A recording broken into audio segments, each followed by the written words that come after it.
Saudara yang dikasihi Tuhan, selama manusia masih hidup di bawah kolong langit ini, baik pergumulan dan kesukaran akan menjadi bagian dari hidup manusia. Pergumulannya pun beragam. Ada pergumulan yang skalanya ringan, ada juga yang skalanya berat. Tetapi terlepas dari ringan dan beratnya pergumulan hidup, setiap kita berupaya untuk bisa keluar dari pergumulan itu. Caranya pun kadang berbeda-beda. Ada yang berupaya mengandalkan kekuatan sendiri, ada yang mengandalkan orang lain, ada pula yang mengandalkan Tuhan. Dan saat ini mari kita lihat apa yang dilakukan oleh pemazmur saat diperhadapkan dengan pergumulan hidup.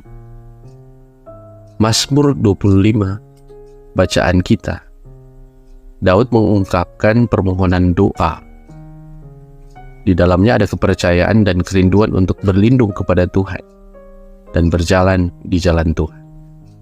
Permohonan doa Daud lahir dari kedalaman jiwanya. Dia sungguh-sungguh menaruh percayanya kepada Allah. Dari bagian awal Mazmur 25 kita dapat berasumsi bahwa pemazmur sedang berada pada masa-masa yang sulit. Ungkapan di ayat 2, "Janganlah musuh-musuhku beriari atas aku." Ini mengindikasikan bahwa pemazmur sedang mengalami pergumulan. Oleh karena itu, pemazmur meminta agar jangan kiranya ia mendapat malu dari lawan-lawannya. Di ayat 4, pemazmur menempatkan dirinya di bawah pimpinan Tuhan. Ia meminta Allah mengajar dan membawanya pada jalan kebenaran. Daud sadar bahwa ia tidak bisa berjalan dengan pengetahuannya sendiri. Ia butuh Tuhan untuk menuntunnya. Pemazmur sadar betul bahwa Allah adalah sumber keselamatan. Ia mengakui bahwa rahmat dan kasih Allah telah ada sejak purbakala. Dalam pengharapan akan pertolongan Allah, Daud mengakui segala pelanggaran-pelanggaran yang pernah ia buat. Pada titik ini Daud kembali mengingat kesalahannya di masa lalu, di mana ia tidak selalu menaati perintah Allah. Dengan rendah hati, Daud berserah secara utuh kepada Tuhan. Dan itulah yang membuat Daud yakin bahwa di balik pertobatan ada pengampunan dan penerimaan kembali dari Tuhan yang berdasarkan pada kasih karunia dari Tuhan. Tuhan itu baik dan benar. Dengan kasih-Nya, Ia menunjukkan jalan kepada orang yang sesat. Ia membimbing orang rendah hati. Daud begitu optimis atas setiap janji pertolongan Tuhan, bahwa segala jalan Tuhan adalah kasih setia dan kebenaran bagi orang yang berpegang pada perjanjian dan peringatannya. Ayat 8-10.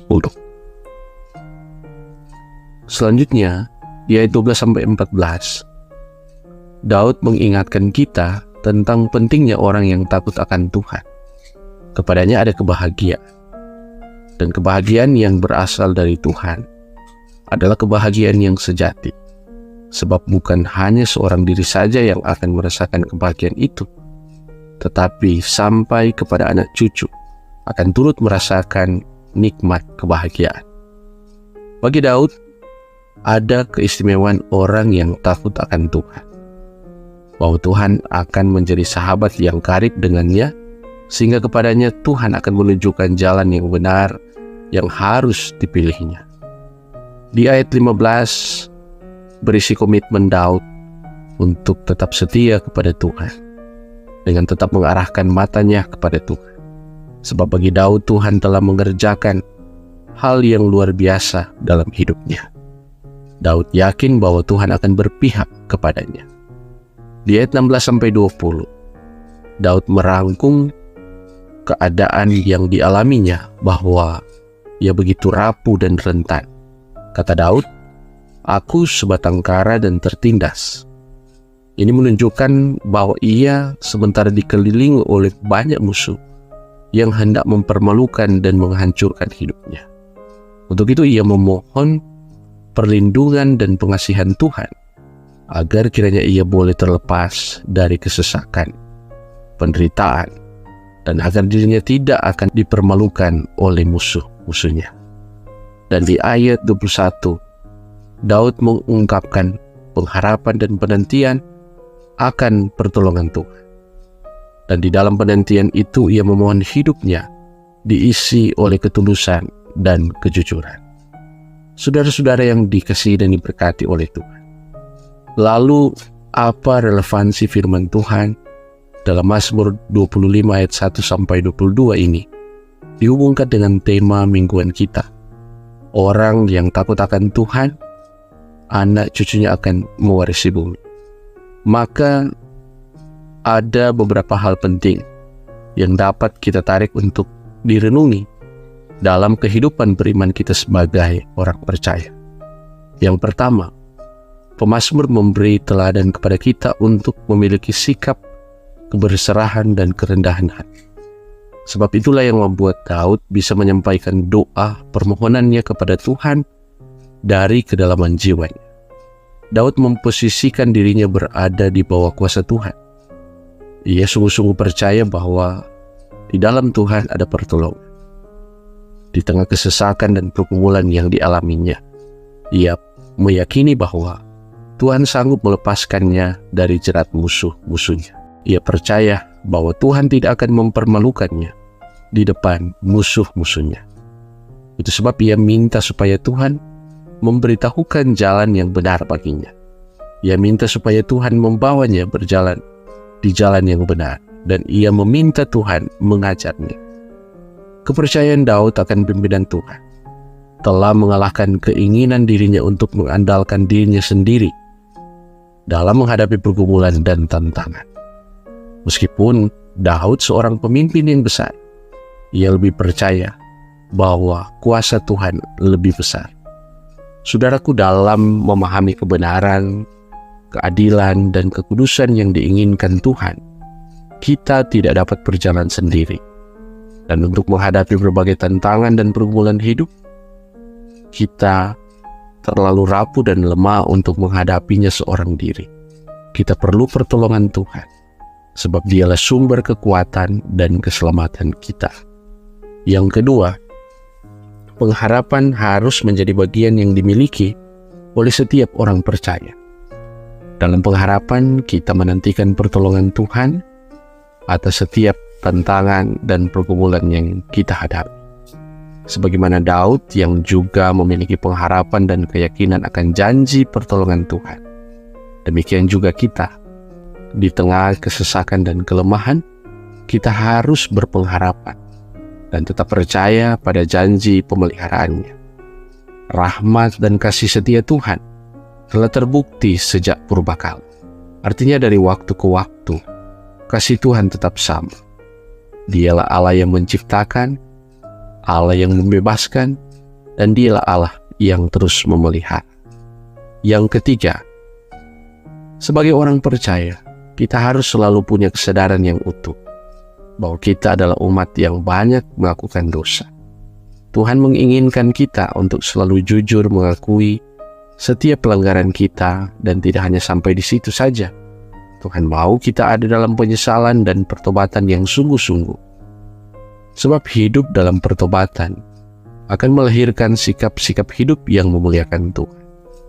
Dan perlu kita ingat bahwa dasar pertobatan kita adalah karena Kristus telah menyelamatkan kita dari dosa lewat kematiannya di kayu salib.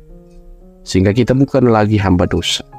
Kita telah menjadi hamba Kristus. Hidup yang dahulunya cemar karena dosa telah diubahkan, ditebus, dan dibayar lunas melalui kematian Kristus. Dengan demikian, sebagai orang percaya, kita telah menikmati keselamatan dan jaminan hidup yang kekal. Yang keempat, ketergantungan kepada Tuhan harus kita miliki. Hidup Daud pun demikian. Ia begitu bergantung pada pemeliharaan dan perlindungan Tuhan. Itulah gambaran orang yang takut akan Tuhan. Bagi Daud, Tuhan bergaul karib dengan orang yang takut akan Dia, mengasihi Dia, dan menghormati Dia. Pada akhirnya orang yang takut akan Tuhan akan merasakan damai sejahtera dan hidupnya berbahagia. Dan kebahagiaan di sini bukan kebahagiaan semua itu sementara. Dan barang siapa yang takut akan Tuhan dan yang mengasihinya akan menetap dalam kebahagiaan, dan anak cucunya akan mewarisi bumi. Ungkapan mewarisi bumi adalah gambaran kebahagiaan sejati yang berasal dari Tuhan. Hal ini berhubungan dengan janji-janji mengenai berkat, kelimpahan, dan kesejahteraan dari Tuhan. Dan yang kelima, sebagaimana tema kita, yaitu orang yang takut akan Tuhan, anak cucunya akan mewarisi bumi, mengingatkan kita bahwa hidup yang sungguh-sungguh mengenal setiap jalan kebenaran Allah adalah hal yang penting dalam persekutuan keluarga. Orang tua harus mengedepankan aspek keteladanan iman kepada anak cucu yang diterjemahkan melalui kata dan perbuatan. Sehingga keteladanan iman itu akan membentuk dan mempersiapkan anak cucu kita untuk menikmati setiap berkat dan kebahagiaan yang dijanjikan Tuhan sebagai akibat dari ketaatan dan kesetiaan. Tetapi satu hal yang tidak boleh kita lupakan, bahwa jalan hidup yang kita hadapi bukan berarti jalan tanpa kerikil tajam.